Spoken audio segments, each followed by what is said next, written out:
At an aid station outside Mogadishu, George Bush saw the results of this friendly invasion. With American protection, these children are now getting the food they need. President Bush was greeted by the human face of Operation Restore Hope this morning. In Baydhabo, hundreds of young Somalis orphaned by war and famine reached forward to greet him, to thank him for... The capital, Mogadishu, provided the last setting for the president's two-day visit. It was where the operation began, where most of the soldiers are still based.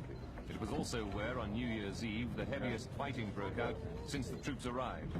The saboteurs of Siad Barre, those who we have removed from the power, they want it again. Despite U.S. efforts, peace remains elusive in Somalia. More positively, President Bush leaves for Moscow to sign an arms... Away from the chaos in Mogadishu, Somalia's warlords chose Addis Ababa to meet for peace talks. For years, they've been involved in a power struggle that's lost thousands of lives to war and famine. The UN Secretary-General issued a warning. The crisis of Somalia can only be resolved by Somali people themselves.